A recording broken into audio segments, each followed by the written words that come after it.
Saksikanlah konser virtual dan webinar Musik Minang dalam menghadapi era industri 4.0 dengan narasumber Dr. Desyandri MPD, Wakil Dekan FIP UMP, Dr. Anda Hajah Sastri Bakri, founding dari Yayasan Sumber Talenta, Dwiki Darmawan, pianis jazz, konduktor dan juga member dari Krakatau Band, Profesor Triyono Bramantio, Guru Besar ISI Yogyakarta, dengan moderator Sastra Munafri MSN.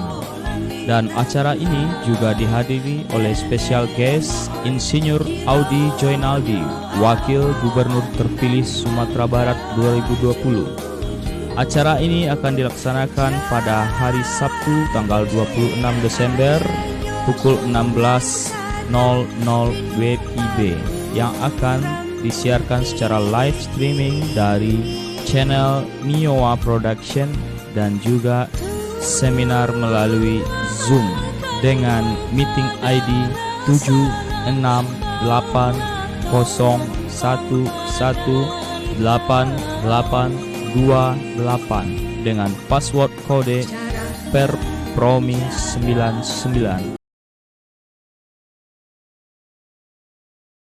Selamat bertemu kembali para mahasiswa, para penikmat, dan juga pencinta lagu-lagu Minang.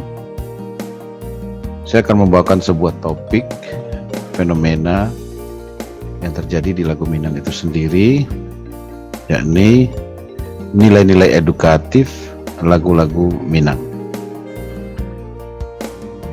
Apakah masih penting? Nah, jadi saudara-saudara semua, mahasiswa, akademisi, dan juga peneliti, serta penikmat lagu-lagu Minang yang saya banggakan di tanah air dan juga di mancanegara. Sengaja saya mengambil judul ini karena fenomena yang ada sekarang itu, lagu-lagu Minang hanya sebatas hiburan, dan hal itu merupakan sesuatu yang mengganjal, apalagi di hati orang Minang sendiri, tuan rumah sendiri, orang Minang, rakyat Sumatera Barat, baik yang ada di daerah Sumatera Barat dan juga yang ada di perantauan. Oke, baik, kita akan ulas apakah judul ini memang berlaku seperti itu. Nah, paling tidak untuk mengantisipasi dan juga melihat kondisi lagu-lagu Minang yang ada di zaman sekarang, kita akan lihat beberapa permasalahan, yakni kita lihat dari beberapa aspek. Nah, saya melihatnya dari beberapa kacamata, dari beberapa sudut pandang, bahkan di dalam buku, ya, saya juga sudah bukukan nilai-nilai yang terkandung dalam lagu-lagu Minang itu. Ada saya teliti sebanyak 8 buah lagu-lagu Minang lama, ya, lagu-lagu Minang yang legenda dari dulu hingga sekarang. Saya menemukan 15 nilai-nilai utama yang ada di lagu itu. Nah, jadi sebenarnya judul yang kita buat di depan tadi atau yang kita cantumkan di depan tadi sekaligus membatalkan bahwasannya lagu-lagu Minang itu apa masih penting atau tidak. Nah, di sana sudah tergambar dari nilai-nilai edukatif yang terkandung di dalam lagu-lagu Minang itu ada 15 nilai-nilai. Nanti akan saya coba paparkan apa saja nilai-nilai tersebut. Nah, ini sebenarnya yang membuat lagu Minang itu sangat penting, bukan saja bagi masyarakat, ya, selaku dari segi sosiokultural, bukan saja bagi masyarakat Minangkabau, tetapi juga bisa nilai-nilai tersebut juga bisa bersifat universal yang bisa digunakan bagi masyarakat lain selain dari Minangkabau itu sendiri. Nah, itulah keunikan, kehebatan dari lagu-lagu Minang. Nah, dalam artian lagu-lagu Minang lama yang saya analisis di sini adalah 8 lagu-lagu Minang. Oke. Nah, apa saja nilai-nilai yang ada? Saya menemukan ada 15 lagu-lagu, 15 nilai-nilai ya, mohon maaf, 15 nilai-nilai utama yang ada di dalam lagu-lagu Minang. Lagu-lagu Minang itu juga berisikan ketuhanan. Kalau kita kaitkan dengan Pancasila, dia ada di sila pertama, ketuhanan yang Maha Esa. Jadi di lagu-lagu Minang itu juga ada kristalisasi dari nilai-nilai ketuhanan. Dalam bahasa Minang disebut orang dengan syarak. Adat bahasa di syarak berarti adat Minangkabau itu bersendikan agama. Bersendikan agama yang mengandung atau yang berketuhanan. Dan juga sudah jelas di sana juga terkandung nilai-nilai cinta, ranah Minang, cinta kampung, cinta tempat kelahiran. Nah, inilah yang menjadi cikal bakal dia mencintai tanah air. Maka muncullah secara nasional rasa nasionalisme. Nah, begitulah orang Minang menumbuhkan kesadarannya, menumbuhkan kecintaannya terhadap daerahnya sendiri, terhadap adatnya sendiri, terhadap budayanya sendiri. Dan juga di sana ada terkandung nilai-nilai kesadaran. Orang Minang itu sangat sadar siapa dirinya dan juga sangat sadar dengan bagaimana dia seharusnya bertindak tanduk, berperilaku, bersikap dan segala macamnya. Dan juga di samping itu juga harga diri. Mereka lebih mementingkan harga diri. Nah, kalau kita lihat juga ada nilai-nilai keteguhan hati dan kerja keras. Nah, ini bisa kita ambil atau kita dengarkan dari lirik-lirik lagu yang berasal dari atau yang menceritakan tentang kondisi perantau. Para perantau yang bersusah payah hidup di tempat orang lain atau di daerah orang lain, di daerah perantauan. Sehingga mau nggak mau ada sekarang dimakan, nanti siang juga tidak ada lagi, apalagi untuk nanti malam, bahkan untuk besok sendiri mereka sudah tidak punya lagi apa yang akan mereka konsumsi. Nah, dengan itu mereka tidak surut, mereka justru tangguh menghadapi kondisi realitas kehidupan di perantauan. Nah, ini juga melambangkan juga bagi generasi muda Minangkabau yang ada di daerahnya sendiri atau juga di daerah katakanlah di daerah bundonya atau di daerah tempat kelahirannya. Nah, dan juga bisa dilihat sebuah kesabaran, keikhlasan, apalagi lagu-lagu yang mengarah ke lagu-lagu jasa orang tua, jasa ibu dan segala macam. Dengan segenap penderitaannya, hidup atau mati, mereka tetap sabar, ikhlas. Dan juga ada waspada. Waspada ini, nah, secara garis besar ya kita bisa lihat orang Minang itu selalu waspada. Kita lihat saja dari rumah gadangnya. Rumah gadangnya itu mempunyai rangkiang yang ada di depan rumah gadang itu sendiri, bahkan di pojok kiri, pojok kanan. Nah, mereka selalu menyimpan atau apa saja yang hasil tanaman yang berlebih disimpan di sana. Jadi sehingga ketika waktu terjadi musim paceklik, mereka sudah punya bekal untuk menghidupi mereka di masa paceklik tersebut. Dan juga ada kesederhanaan, hanya makan dengan sambal lado saja. Toh mereka bahagia juga. Tidak perlu harus mengikuti selera orang lain yang terlalu tinggi, yang tidak sesuai dengan kondisi keuangan keluarganya dia atau kondisi keuangan pribadi yang bersangkutan. Dan juga ada disiplin, ketangkasan, kepedulian juga, dan juga tanggung jawab. Nah, juga ada rasa persaudaraan, gotong royong. Orang Minang sangat toleran terhadap orang lain. Nah, ini tergambar dari lagu-lagu yang dinyanyikan oleh orang-orang Minang. atau lagu-lagu Minang yang dinyanyikan bersama baik oleh orang Minang itu sendiri maupun oleh orang lain. Dan juga ada kesatuan dan kebersamaan. Nah, termasuk juga hal yang paling sering dilakukan di Minang itu di dalam menentukan penghulu, di dalam menentukan sebuah keputusan, maka dilakukanlah musyawarah dan mufakat, dan juga menjaga keadilan dan juga kedamaian.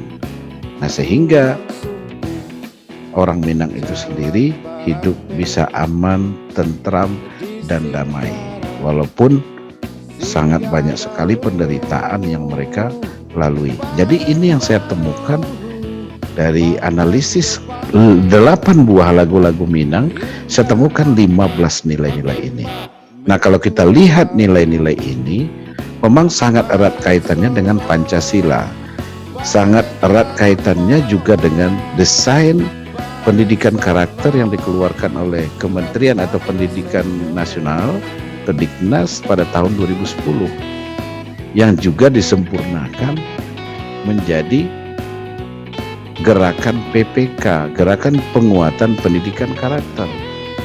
Nah, saya mau menceritakan itu mengaitkan dengan Grand Design Pendidikan Karakter, termasuk juga mengaitkan dengan PPK, 5 nilai utama dan juga sub-sub nilai yang ada di masing-masing nilai utama tersebut. Nah, sementara kalau kita lihat di punya kita sendiri, di budaya kita sendiri, di budaya daerah kita sendiri, kita juga melihat hal yang sama. Nah, alangkah baiknya sebenarnya kalau orang-orang Minang, orang-orang Sumatera Barat kembali ke budayanya. Karena di budaya Minangkabau itu sudah lengkap semuanya. Bagaimana cara berpikir, bagaimana cara bertindak tanduk, bagaimana cara toleran terhadap orang lain, memunculkan rasa raso, jopareso, memunculkan istilahnya kepekaan juga terhadap sosial. Nah, sebenarnya orang Minang sudah punya semuanya. Nah, ini yang sayangnya kalau kita lihat kondisi yang ada di masyarakat ini mulai memudar. Kalau kita lihat di dunia persekolahan, nah, paling tidak mereka hanya sekedar menyanyikan lagu. Sementara nilai-nilai ataupun pesan yang ada di dalam lagu itu tidak lagi digali, tidak lagi difungsikan. Nah, ini sebenarnya yang sangat kurang sekali kita lihat ya. Tidak lagi nilai-nilai itu tidak lagi difungsikan sebagaimana mestinya. Nah, kalau kita flashback ke belakang tentang sejarah lagu-lagu Minang, lagu-lagu yang secara sosiokultural itu sangat dekat dengan orang-orang Minang. Nah, ini artinya apa? Artinya nilai-nilai tersebut, nasihat-nasihat tersebut dijadikan sebagai bahan edukasi bagi masyarakat. Ketika mereka mau bertindak tanduk, mereka lihat dulu, oh iya, lagu ini memesankan bahwasannya panduduknya nan elo dan suko bagotong royong. Nah, itu sebenarnya gambaran dari lagu-lagu Minang itu sendiri. Nah, ini yang sudah mulai ditinggalkan oleh para generasi muda. Nah, mudah-mudahan ini hanya tidak berlangsung lama ya, tapi kembali orang Minang, generasi muda Minang paham dan juga mengenali kembali budayanya, sehingga mereka walaupun apa pangkat mereka, apa pekerjaan mereka, kaya atau miskin dan segala macam, tetap mencirikan orang-orang Minang. Nah, ini yang kita harapkan. Nah, kalau kita lihat lagi di bagian lain, nah, sementara saya menemukan waktu ketika penelitian di 2016, saya menemukan bahwasanya adat Minangkabau atau budaya Minangkabau itu memberikan pedoman nilai-nilai yang bersumberkan dari akal budi, yang bersumberkan dari karakter orang Minang itu sendiri. Nah, sehingga dengan demikian melahirkan juga tindakan dan perilaku masyarakat atau orang Minang yang mencerminkan karakter khas orang Minangkabau itu sendiri. Nah, sebenarnya maksud dari atau temuan penelitian ini sangat berharga. Jadi kalau kita lihat lagi ke lagu-lagu Minang itu sendiri, lagu Minang itu lebih dari sekedar menceritakan tentang kerinduan saja. Minangkabau, tanah nan cinta. Jadi bukan saja menggambarkan kesukaan orang Minang terhadap kampungnya. Ya walaupun di banyak lagu Minang itu sangat banyak muncul kalimat-kalimat yang seperti itu, menyatakan bahwasanya orang Minang selalu rindu, cinta akan kehidupan alam tempat dia lahir. Dan bahkan juga kita lihat bukan sekedar itu, tetapi sebagai upaya juga berbagi nilai-nilai moral. Nah, pada penelitian lainnya saya temukan bahwasanya kalau kita lihat nilai-nilai tersebut, nasihat tersebut yang mengedukasi masyarakat Minang, seharusnya di bidang pendidikan itu sendiri juga menjadikan nilai-nilai tersebut sebagai pedoman dalam melahirkan tindakan dan perilaku peserta didik. Mereka bertindak tanduk, mereka berperilaku, memunculkan moralitas yang baik sesuai dengan tatanan yang ada di budaya Minang. Nah, apalagi kita lihat populernya lagu-lagu Minang, terkenalnya lagu-lagu Minang, bukan saja di daerahnya sendiri, di Minang itu sendiri atau Sumatera Barat, tetapi juga secara nasional. Bahkan teman-teman kita yang ada di Papua, teman-teman kita yang ada di Aceh, yang ada di Sulawesi, Kalimantan, dan Jawa, mereka kenal dengan lagu-lagu Minang. Nah, ini apa? Menandakan apa? Apa artinya? Berarti lagu-lagu Minang itu dekat dengan hati masyarakat, dan juga bisa diartikan sebuah keintiman budaya. Nah, nilai-nilai itulah nanti yang mengedukasi masyarakat Minang untuk bertindak dan berperilaku sesuai dengan norma adat Minangkabau. Nah, ini sebenarnya yang ada di dalam lagu-lagu Minang itu sendiri. Jadi sangat-sangat naif ya ketika para generasi muda tidak tahu lagi dengan lagu-lagu Minang. Padahal di sana syarat akan nilai-nilai, syarat akan perintah, syarat akan norma etika yang dimiliki oleh orang-orang Minang. Nah, kalau kita lihat, seperti yang disampaikan tadi, lagu Minang dikenal secara internasional, malah orang-orang Jepang dulunya, Belanda dan segala macam, mereka mendengar lagu-lagu Minang ini, kenal dengan lagu-lagu Minang. Bahkan juga ada para bule atau bule-bule yang datang ke Indonesia menciptakan lagu Minang. Kita dengar lagu-lagu seperti Rumah Makan Padang. Itu karena kecintaannya atau dia melihat sesuatu yang positif di lagu-lagu Minang itu sendiri. Nah, dengan demikian dekat di hati masyarakat, bukan saja Sumatera Barat, Minang, dan juga Indonesia. Nah, kalau kita lihat menggambarkan keindahan alam Minangkabau, ya di lirik-lirik lagunya selalu memunculkan atau menggambarkan keindahan alam Minangkabau yang dilingkungi oleh bukit barisan, ada lembah, ada sungai, ada danau. Kondisi geografis yang ada di Minangkabau itu sangatlah disukai oleh orang-orang Minang. Termasuk juga ada Gunung Merapi, ada Gunung Singgalang, ada Gunung Sago, ada Gunung Talang, Gunung Tandike, dan juga gunung-gunung lainnya yang sering digambarkan oleh pencipta lagu dalam lirik lagu-lagu Minang. Dan juga lagu-lagu Minang ini dia menggambarkan keelokan perilaku seperti yang ada di lagu Kampungan Jawa di Mato, bahwasanya orang-orang Minang itu orang-orang elok semua, orang-orang yang tahu akan gotong royong, bekerja sama. Jadi itu yang disampaikan oleh para pencipta melalui karyanya kepada penikmat lagu-lagu Minang itu sendiri. Nah, di samping itu juga ada nasihat yang ada di dalam lagu Minang itu sendiri, ada norma, ada adat, ada juga kebiasaan-kebiasaan dari orang Minang.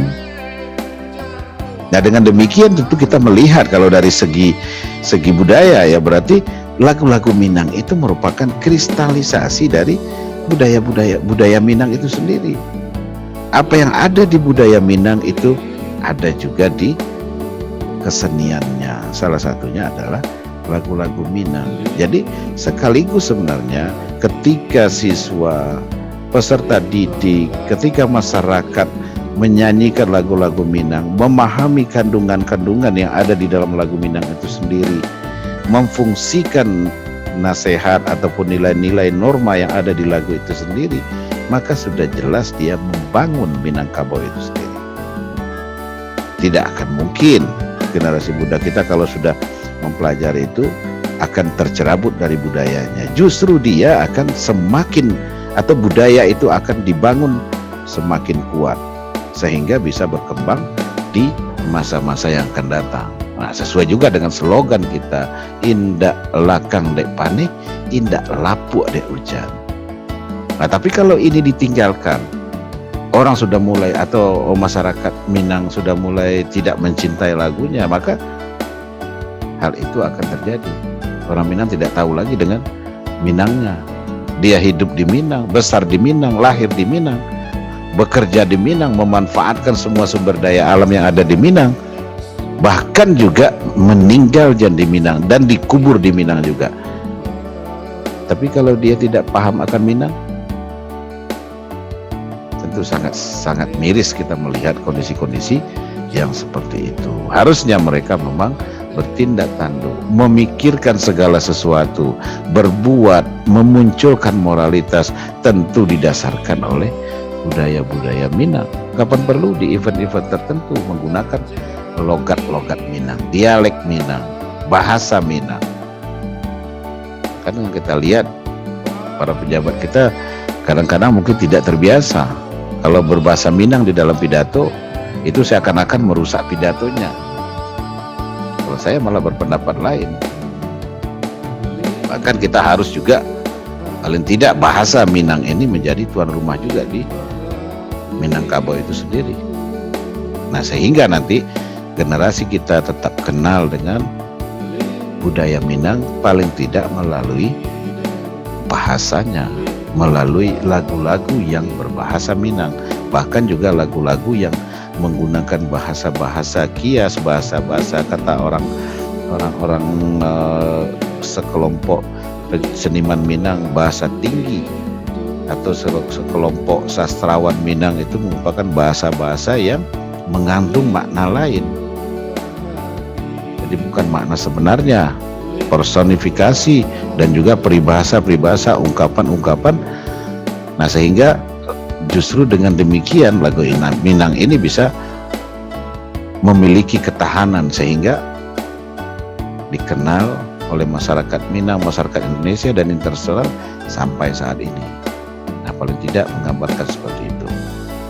Nah, tentu kita lihat dari pandangan dari pakar ya. Saya mengutip pandangan dari Pak Darsono tahun 2007 ya, mengatakan bahwasannya kalau bicara lagu Minang tentu kita tidak lepas dari tiga hal ini: seniman penciptanya, karyanya, dan juga penikmat dari lagu itu sendiri.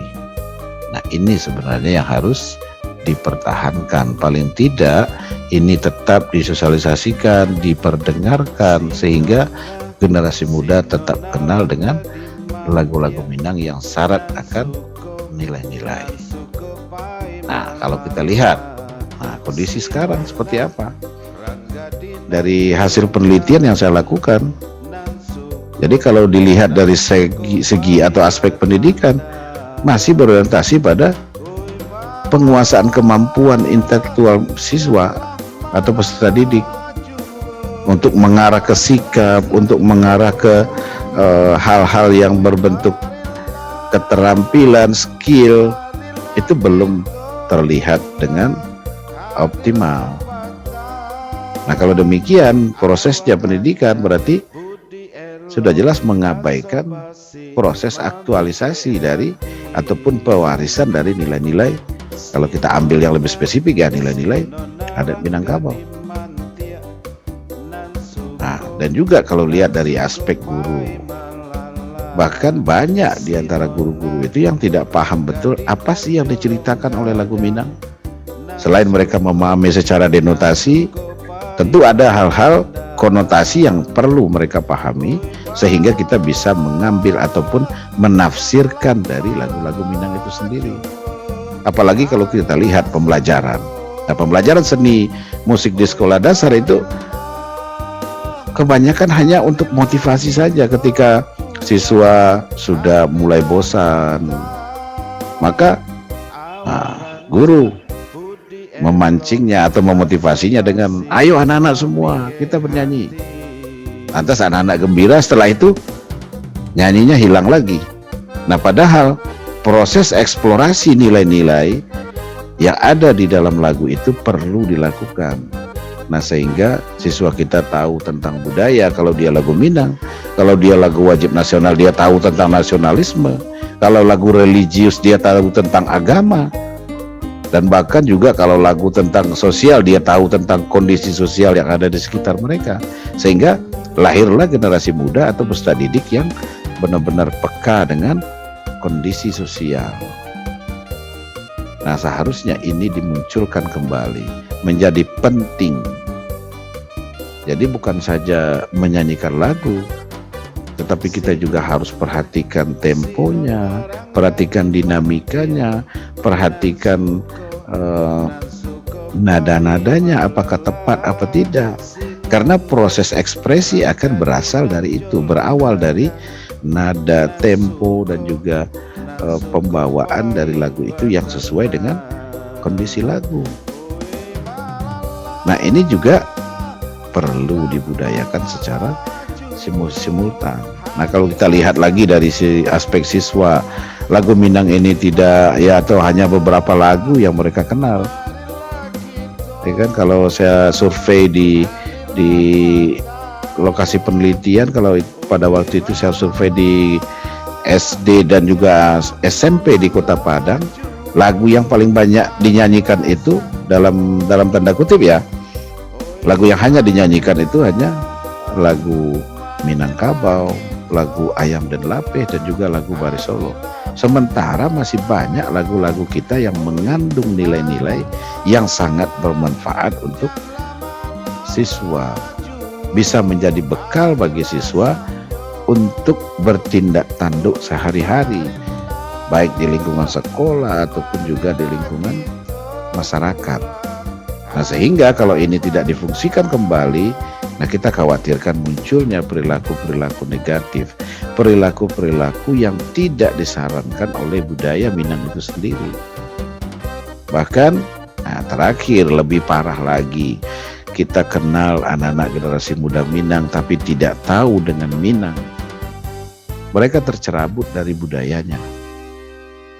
Bahkan ya, kalau dalam bahasa kitanya ada ungkapan yang mengatakan kacang lu pojok kulitnya.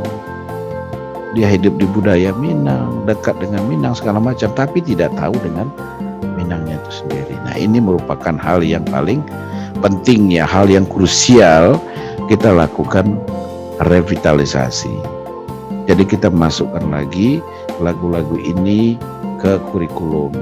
Kita berikan di sekolah-sekolah, mulai dari PG PAUD sampai kepada perguruan tinggi. Nah, sehingga budaya Minang ataupun norma yang diakui di Minangkabau ini bisa dilakukan oleh para generasi muda.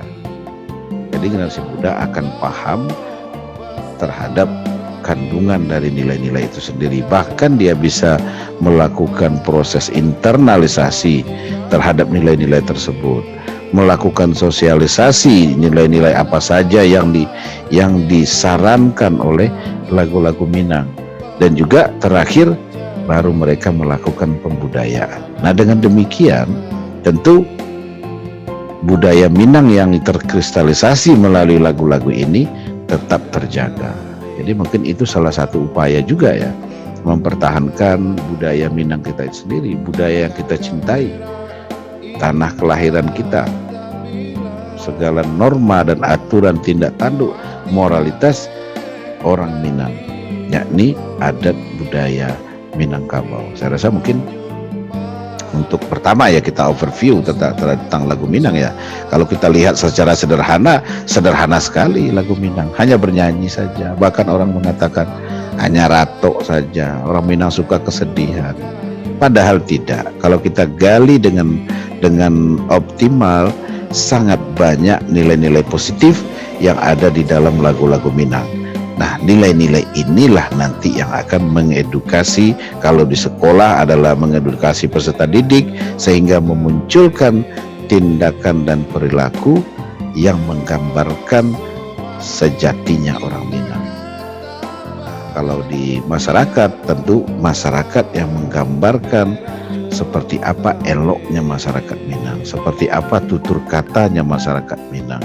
Bahkan katonan ampe yang diagung-agungkan oleh orang Minang itu bisa diinternalisasi dengan baik dan juga bisa diimplementasikan oleh siswa baik di lingkungan sekolah maupun juga di lingkungan masyarakat. Begitu juga dengan masyarakat. Nah, kalau ini sudah difungsikan kembali, nilai-nilai tersebut sudah difungsikan kembali, maka dengan sendirinya budaya Minang akan tetap kokoh. Indak lakang dek paneh, indak lapuk dek hujan. Nah, sebenarnya itu yang kita tuju bersama. Sehingga kita juga berkehidupan modern. Kita juga mengikuti perkembangan industri, revolusi industri 4.0. Kita juga mengikuti perkembangan teknologi, tetapi kita tidak melupakan identitas kita sendiri.